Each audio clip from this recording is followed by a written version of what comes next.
অবৈধভাবে ক্ষমতা দখলকারী তাদের আবার অবমাননা। তার মান সম্মান জ্ঞান আছে? আত্মসম্মান বোধ আছে? কিছুই নাই। চরম বেহায়ের মতো ক্ষমতায় বসে আছে। আজকে যারা অর্বাচীনের দল বলে আওয়ামী লীগ রাখবেন, আওয়ামী লীগ শেষ করবে, তা আওয়ামী লীগ শেষ করলে বাংলাদেশের অস্তিত্ব থাকে না। বারবার তো আমাকে হত্যার চেষ্টা করা হয়েছে, আল্লাহ যে যাই হোক আমাকে বারবার বাঁচিয়ে দিয়েছে। কিন্তু বাংলাদেশের মানুষের অধিকার প্রতিষ্ঠার জন্য সংগ্রাম করেছে এবং সেই অধিকার প্রতিষ্ঠা করেছি।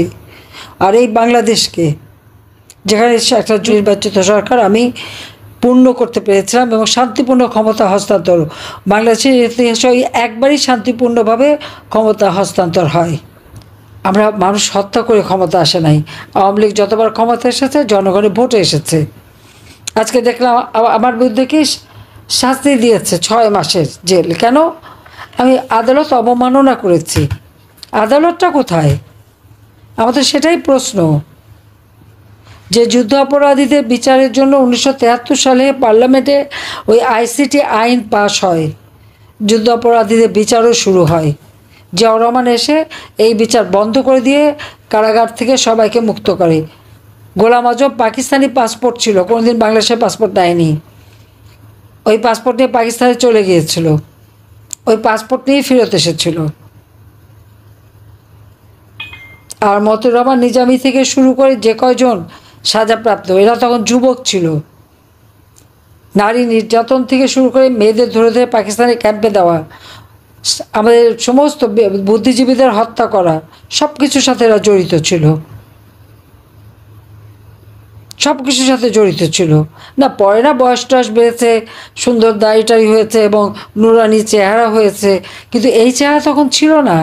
এখনকার ছেলেপেলে জানবে? তাদের তো জন্ম হয়নি, জানবে কোত্থেকে? তখন এরা তো রীতিমতো জঙ্গি। পাকিস্তানি হানাদার বাহিনীর সাথে হাত মিলিয়ে যে গ্রামের পর গ্রাম তাদেরকে পথ দেখে নিয়ে গেছে, আগুন দিয়ে জ্বালিয়ে পুড়িয়ে ছারখার করেছে। 3 কোটি ঘর বাড়ি জ্বালিয়ে পুড়িয়ে ছারখার করেছিল। এমনও গ্রাম আছে যেখানে শুধু বিধবাই ছিল, কোনো পুরুষ ছিল না।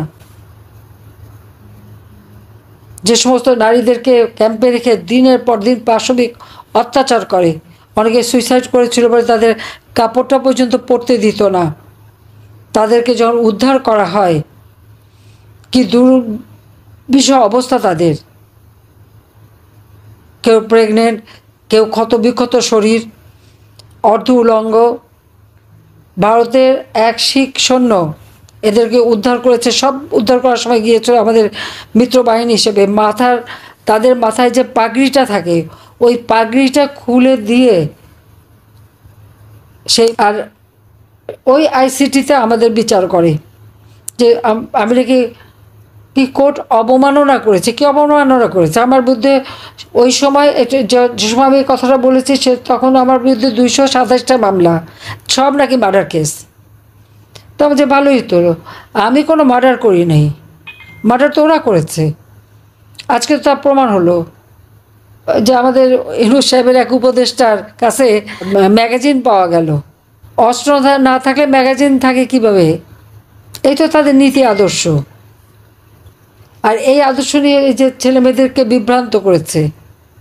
আজকে ছাত্রছাত্রীরা উপলব্ধি করতে পেরেছে যে হ্যাঁ, তাদেরকে কিভাবে বিভ্রান্ত করেছে এরা।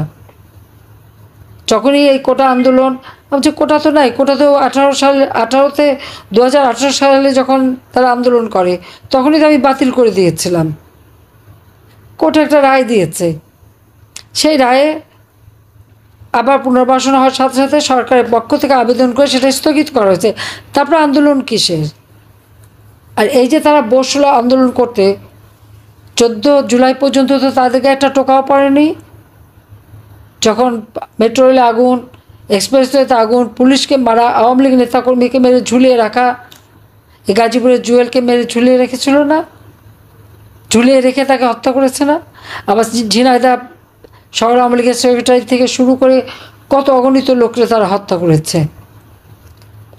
একটার পর একটা থানায়, ঢাকা শহরে কয়টা থানা আগুন দিয়ে পুড়িয়েছে, পুলিশকে পুড়িয়ে মেরেছে, লাঠি দিয়ে পিটে পিটে মেরেছে, র্যাবের অফিসারদের মেরেছে পিটিয়ে।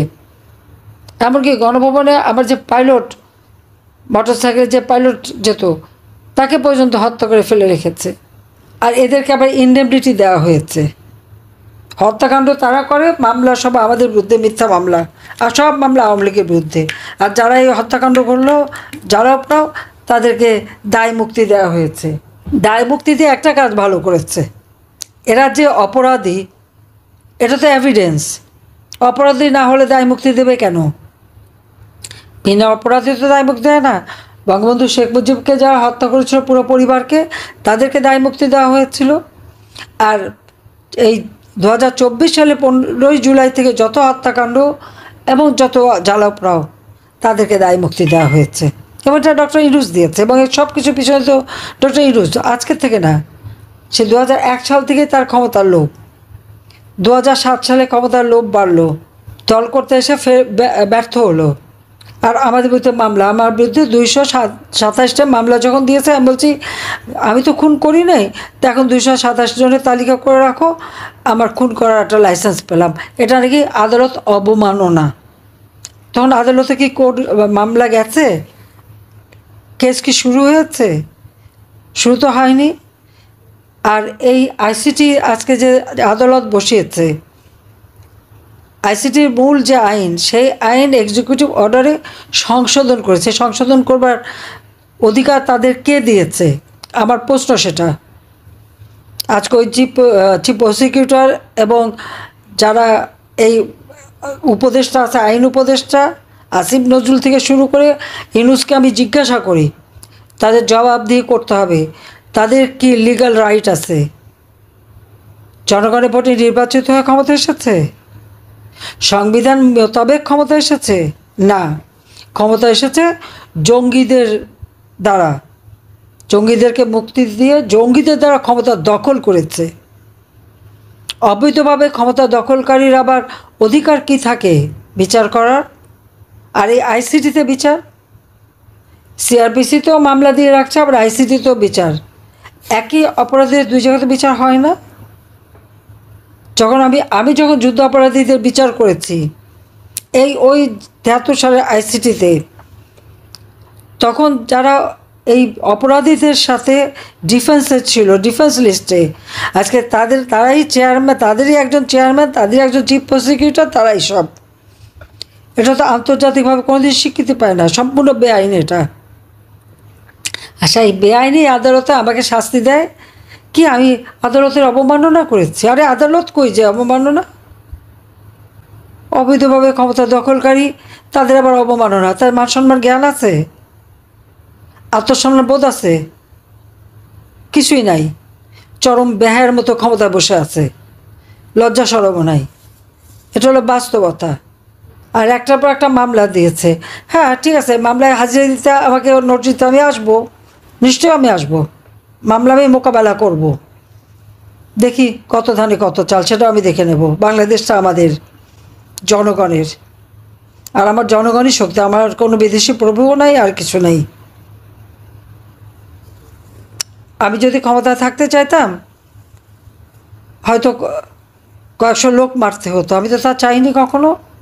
যে কটা হত্যাকাণ্ড ঘটেছে, সব কটা হত্যাকাণ্ড ওই মেটিকুলাসলি ডিজাইনের অংশ হিসেবে। এখানে পুলিশকে দোষ দিয়েও লাভ নেই, সেনাবাহিনীর সদস্যদেরকেও দোষ দিয়ে লাভ নেই। কিন্তু কেউ যদি কাউকে মারতে আসে, এখানে কারো অর্ডার দেওয়া লাগে না, এটা আইনেই আছে কিভাবে হবে।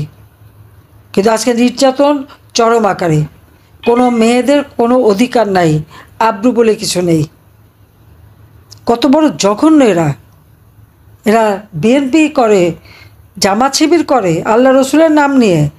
আর এইভাবে মেয়েদেরকে উলঙ্গ করা, মেয়েদেরকে রেপ করা, মেয়েদেরকে মানে তাদের পাশবিক অত্যাচার করা। তাদের ঘরে মা বোন নাই, মেয়ে নাই, আত্মীয়স্বজন নাই, সেটা একবার চিন্তা করে না এরা? অসভ্যতার সীমা থাকে। আমি জানি না এদের এত খাওয়া পড়া, এত সুযোগ সুবিধা দিয়ে কী অপরাধটা করলাম, সেটি আমার নিজেরই এখন প্রশ্ন। যে আজকে প্রত্যেকটা সেক্টরে শিক্ষকদের কিভাবে অপমান করা,